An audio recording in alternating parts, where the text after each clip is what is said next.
this is Renee, and this is Top of the Morning, and we're here with Cindy Morgan. Hi, Cindy. So what did you have for us? This morning we have Councilman Jerry Walker. The SOCO Women's Network is meeting to discuss the ballot, what's on the ballot. Many of the women don't understand all the questions, the charter amendments, and so we've brought in our county councilman who has proposed several of those. Cindy, what do you think the outcome will be? What do you hope it will be? I'm hoping the women get an idea of what is on the ballot, more specifically the ballot questions, the state level and the county level, so that they have a greater understanding of what they're voting on, and that they're informed and they can make that decision prior to going into the election booth.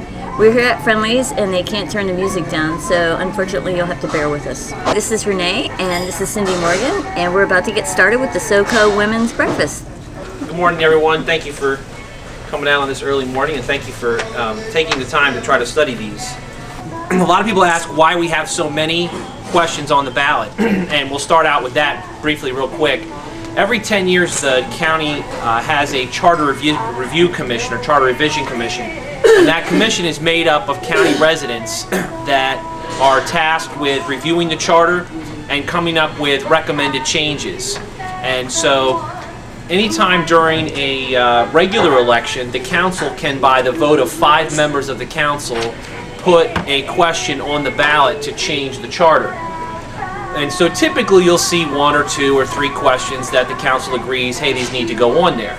The reason there's so many this year is because that Charter Revision Commission just met.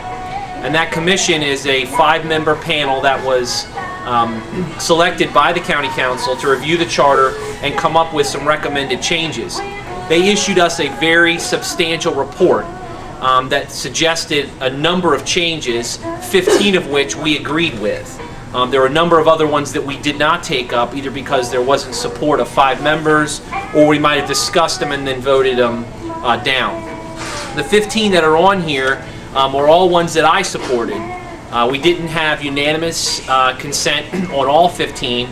I don't recall the exact votes on all 15 of them, but again, remembering we had to have 5, at least the vote of 5 members of the 7-member county council, of which 4 are Republican, 3 are Democrat, so there wasn't any one party that decided all 15 of these questions. They had to be bipartisan at some point or another throughout those votes. One of the ones that I'd like to highlight in particular before we get into specific questions is question E, which is the Retiree Health Benefit Reserve Fund. One of my big sort of focuses since I've been in office is the financial aspects of the county. I'm a businessman in my other job, and so the finances are something that I have paid close attention to since I've gotten into office. And one of the things that we have that's not unusual in governments these days is an obligation to fund retiree health care. That's an obligation. It's an agreement that we made with our county employees when they came on to provide them health care in their retirement.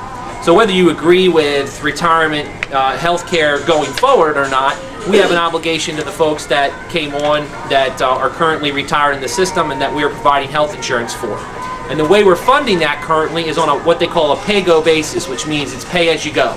So each year we have retirees that are out there that go to the doctor, they get their prescriptions, they have their visits, and the county gets the bill and the county pays the bill. So there's no money set aside to pay for these costs. And what's happened up until this point in time has been that the GASB, the Government Accounting Standards Board, hasn't required the county governments or state governments or any municipal governments to put that financial obligation on our financial report. That obligation is a liability. It represents some money that we owe for those county employees for their health care going forward into the future.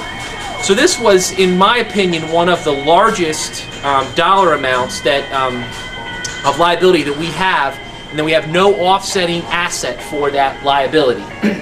So we quickly, a number of us got together and said, look, we need to sit down and figure this out, and it needs to be a combination of county council members on the panel, it needs to be people from the county executive's office, from the administration, and also from the employee groups. So we have members of the union sitting at the table with us. We have a lady who represents the non-represented employees, those folks who are not in a union.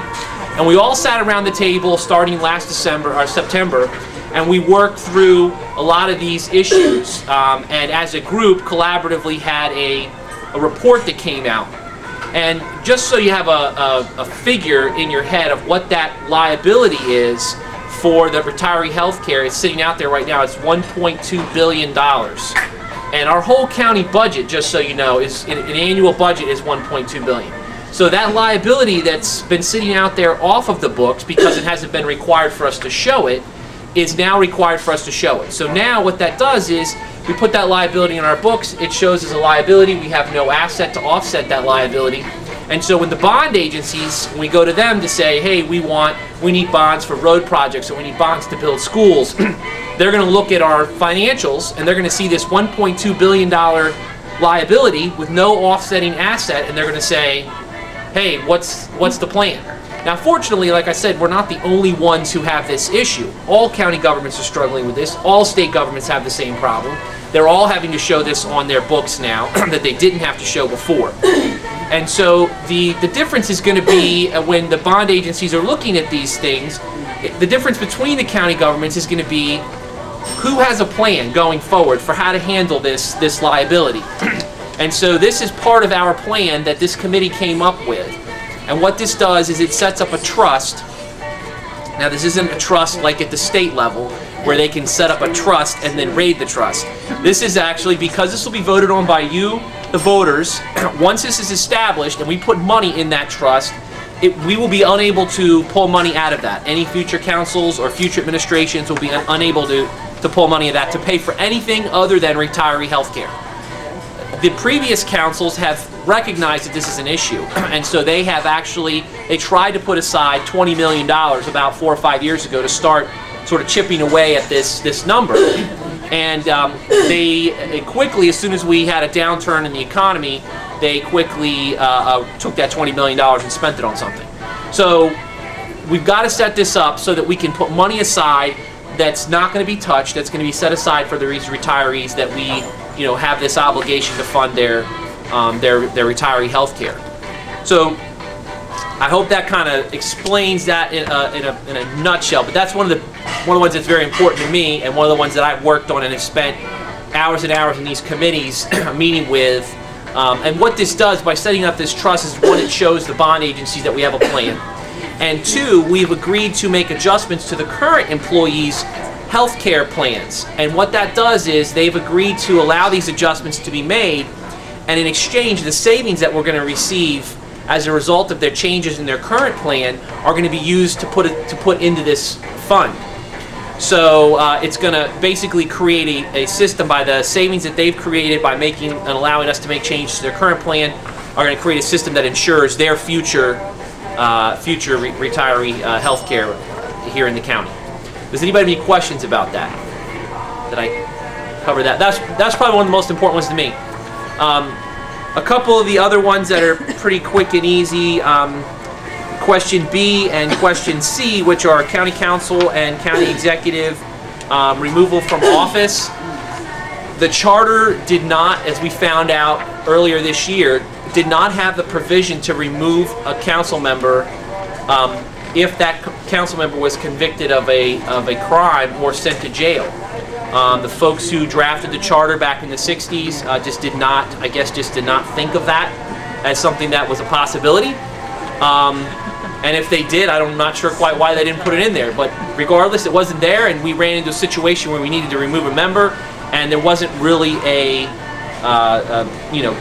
anything in the charter that gave us the power to do that, other than to declare a vacancy in that seat because he was no longer in the area and living in his district. So this actually gives us the ability to remove someone from those offices because of that. Are there any, questions about any of the other ones, that I could cover? Because we have a total of 15. Yes, ma'am. On J. Yes. Can you talk a little bit about that, and then sure. Particularly whether it has any implications for like the school bond, school construction? Sure. So the bond premiums, it's sort of complicated. The county budget officer, who was John Hammond, and he is now the Chief Administrative Officer. He is the one who had suggested the Charter Revision Commission to take a look at this. And when we go to market and we sell bonds, and those bonds are sold each year based on the capital projects that we have, including school construction, road construction. We have a police station, a new police station we're building. We have one in the Eastern District that's falling down. So when we go to the bond agencies or bond market to sell these bonds, we get a premium, which is a number of dollars back, and that varies based on the year and the amount of dollars we're selling. And that premium here, what this does is basically it allows us, or it says that we have to spend that premium money on capital projects. Right now, that premium money can be spent on other things. So when we take that premium money back into the general fund, it actually allows us to spend it on other things. Now, as an example, like this year, we've run into a situation with maintenance of effort with the county Board of Education, and the council and the Board of Ed right now are sort of at odds over this. And it's based on the new state law that was just passed, and we're sort of testing the waters, I guess, if you will. Each side is trying to figure out, you know, the state law is not very clear in its explanation of how this process is supposed to go forward. So we are told that we owe $5 million now more to the Board of Ed based on this calculation based on the state law. So part of the bond premium actually that we're getting, one of the discussions is that we use that bond premium money that's coming back to the county to pay that $5 million to the Board of Ed. So if we've already, it's something that's not recognized until after the budget's over, because we approve the budget, which it's included in that is both capital and operating, and it's part of that capital budget. We then go to market to sell those bonds. That bond premium is generated back to the county, so the county council hasn't appropriated that money, so it's sort of sitting out there and goes typically into the general fund and then can be appropriated somewhere so we can spend it on something. And this just basically reserves it and says that it may be issued premiums are applied entirely to fund capital improvements. So a premium coming back from a school bond could be used on roads? Yes, that would be a capital improvement.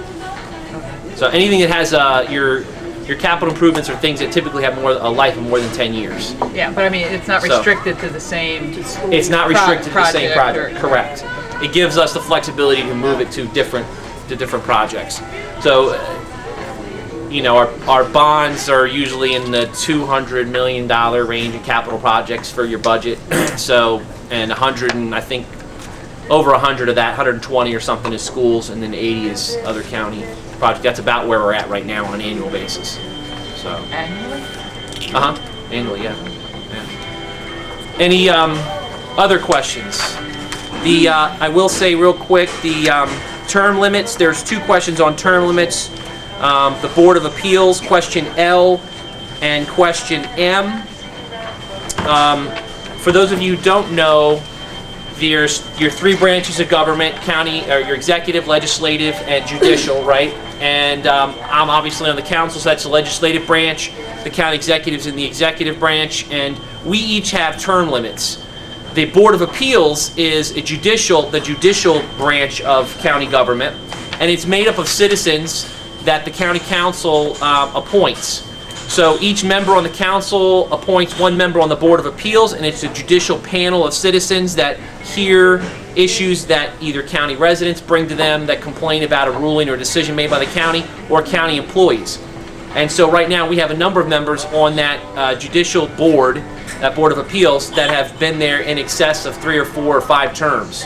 And so, you know, I believe for consistency's sake, if we have term limits on the council and term limits on the executive, the executive and legislative branches, we should also have term limits on the judicial branch. The Board of Ethics, or your Ethics Commission, basically looks at ethics questions throughout county government, and again, those are some of them are appointed by the county executive, and some of those members are appointed by the county council, and we just feel like there should be term limits that people should rotate on and off of that as well. I do have a question. Yes. On question F. Yes.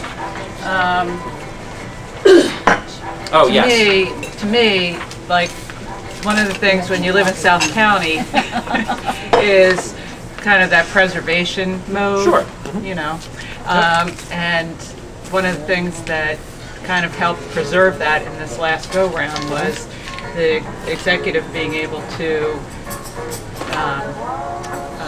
basically, you know, veto line item veto line changes. items that he didn't agree with the council. Right. And so that would take away his right. No, this wouldn't actually. That's a good point. The way we got consensus on this was to get enough votes on it was to actually remove his power to line item veto, with the exception of the comprehensive rezoning bill.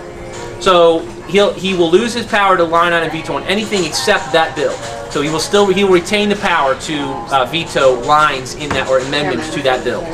Now, So what does this take? So what can't he? He can't. Like, So here's what this would here's take what- away. What? It takes away his ability to line item any other bill. Anything He still has the ability to, at any time, kill any bill. He can veto any bill he wants. But what line item veto does is it actually gives him the power to legislate. And we on the council felt like that wasn't correct. There should be a separation of powers, and if you follow any of the bills, especially, it's hard to give an example at the local level, but I'll say down in Congress, those bills, you know, are extremely thick. And typically it's because there's tons of amendments that go on those bills. And while you might agree with the initial draft of a bill, by the time all the amendments go on it, it could have changed substantially. But yet that bill could have gotten into a position now where everybody agrees that it's, you know, worthy of passage, or at least 4 people agree that it's worthy of passage. What this bill does is it says, okay, the council, 4 of us agree that with all these amendments, this bill is a good bill. The county executive can then go in and strike lines out of that bill, substantially changing what the bill does. And then it basically forces it to go back to the council, and then we'd have to come up with 5 people now in order to get the bill passed. So he can basically allows him to legislate, to strike things that we agree to as a council out of the bill and to change the substance of the bill, which is why we felt like that wasn't correct. He still has the ability to veto the whole bill if he doesn't like it. He can say, nope, start over, scratch the whole thing, or we'll have to come back with 5. But it doesn't allow him to change what we've agreed to, at least a majority of us agreed to, as a good bill. The challenge with comprehensive rezoning is that the bill is so large. By the time the initial bill comes down with all the properties in it, and then all of the amendments that are offered by the members that represent those districts come down, the bill could be fairly substantial in size. And all of the time and effort and energy and work that's gone into creating this bill, if we only give him the ability to veto the bill, we'd be starting basically from square one again and have to go back through that whole process.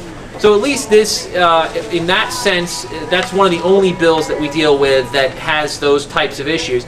And keep in mind, comprehensive rezoning only comes up once every 10 years. So it's not something that's dealt with on a regular basis, which is why we felt like that, you know, this was a good thing, as I guess, to set aside to say, okay, we'll reserve that power for him for that one bill, but for the rest of, or actually multiple bills, but it's only once every 10 years. Are there any bills on here that are confusing in the way they're written? Yeah, no, there's several of them. We tried to, the way the county's set up with these in the past is that we have passed the technical version of what we want to get done, and then the Office of Law has drafted the questions and put them on the ballot. We tried to tweak them to make them as self-explanatory as possible, and we also agreed to a sequence of these questions. So they're not, the sequence isn't random. We actually, after we passed these, we reached out to the Office of Law and said we want to see the actual verbiage that you're going to put on the ballot before we pass these, and fortunately they gave that to us so we could tweak that language as well as part of the amendment process. We tried to make it as clear as we could, and then in addition to that, after we were done passing them all, we passed another resolution saying here's how we want them ordered on the ballot, so that if people get tired we felt like some of the more important ones were up first, like the county budget time frame, the county executive removal, county council removal, the health fund, county council vacancy on a failure to appoint, which was another one that we had an issue with when we created a vacancy earlier this year. We couldn't agree on a replacement, and there was three Republicans. There's 4 Republicans and 2 Democrats were left. We had to appoint a Democrat to the council seat. I was on the side of choosing with the 2 Democrats, and the other 3 Republicans were, and we were deadlocked. It was 3-3 basically, and so that was an interesting challenge to get through. Votes. Yeah, exactly. 108 votes, I think, something like that we went through. It's pretty crazy. But this basically gives us the a process for if that happens again, to actually prevent that from happening again. Yes. Yeah, I was wondering what do you think about question 7, the gaming? Oh, that's a good question, actually. It's a state level question. I'll tell you my opinion of it. You know, Maryland Live, whether you agree with gambling or not, Maryland Live is here. And they're a business, they're an Anne Arundel County business. They played by the rules that the state set up. And the rules included there's going to be 5 casinos in the state, and that they had to bid on their licenses for all those gaming machines. And it was a bid process, so somebody could have outbid them, right? But they based that bid, like any business would, based on their costs, right? And their expected revenue, the expected money they were going to gain from that if they were to win the bid. When they estimated their revenue, they estimated it based on their location. And the assumption was that there weren't going to be any casinos to the south. So they assumed that they would get traffic from Southern Anne Arundel, Charles, Calvert, St. Mary's, Prince George's, DC. So when they did their demographic study, right, they assumed a certain population from those areas would come and frequent their casino. So they played by the rules, and they bid, and now the state's changing the rules on them. Potentially what that has the impact of doing is actually hurting Anne Arundel County's revenue. And so that's where we're concerned. It's hard to estimate. We still don't have hard figures on what the casino is actually going to produce, because it actually hasn't even been in business a year, and obviously there's going to be a certain influx of people are going to come at first just to see it and say, hey, I threw a quarter in the slot machine or whatever up there. But there's going to be a certain amount of steady revenue that we would see, and I would anticipate that if the if the other casinos opened up, that whatever revenue we were going to see, it would probably be negatively impacted by that. And what that does is that revenue was estimated somewhere in the $13 to $17 million range for Anne Arundel County. That's our portion of it. And it is required to be spent up in and around that area. There's been some controversy about where that money can be spent, whether the state has said that we can spend it anywhere in the county or whether it's spent in the area. Obviously, the citizens that live up there are going to be most impacted by the casino being there, and so we're trying to spend those dollars to offset some of the impact that they're going to see as a result of this casino being built and all the new traffic. So additional police officers, road improvements, security cameras, safety features and things like that. And there's a panel of citizens that are from that area that will be voting on how to spend that money based on recommendations from the county. We're going to say, here's a bunch of things we think could be done with that money, and then they're going to say yes. Well, if that pot shrinks, dramatically, then obviously it impacts the citizens that are up there that have been impacted by this casino, and it also impacts county revenue.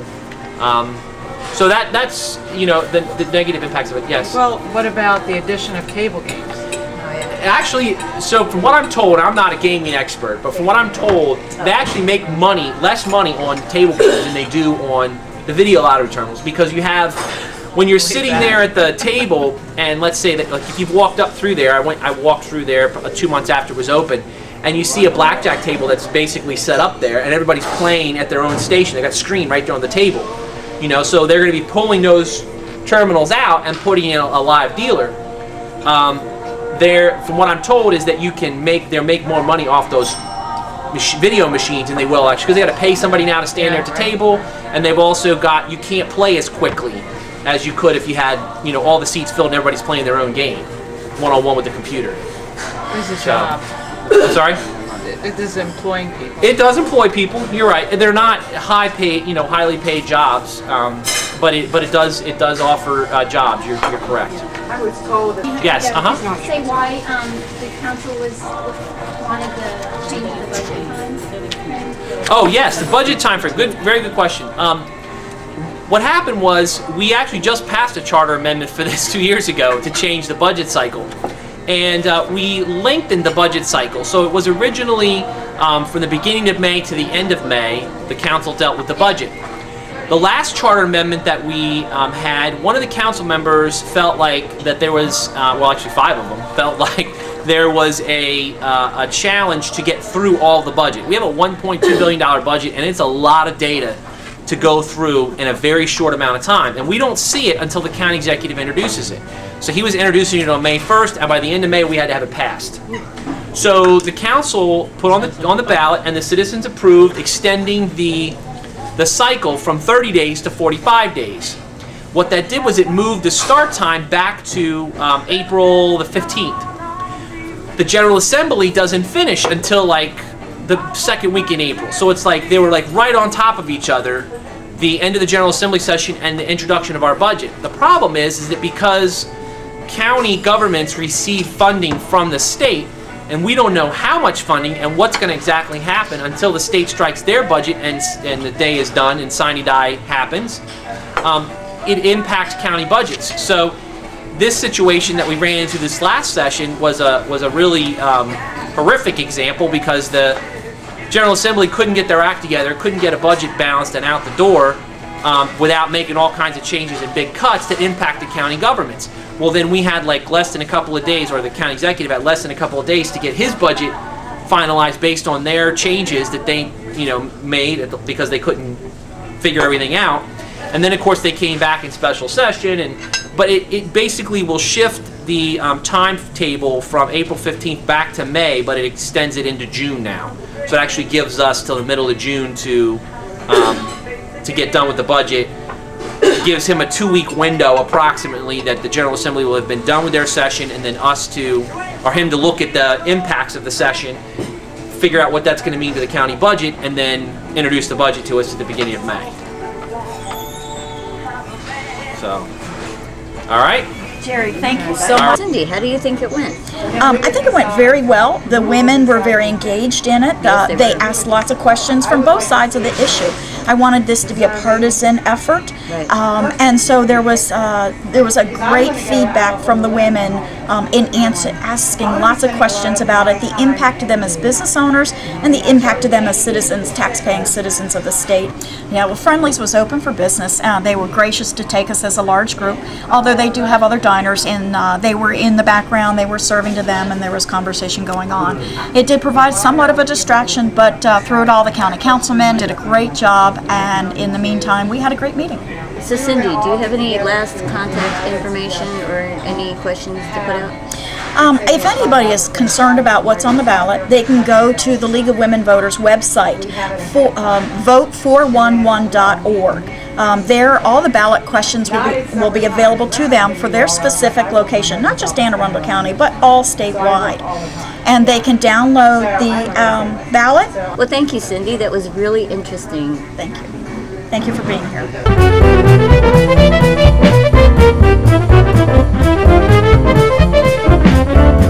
Thank you.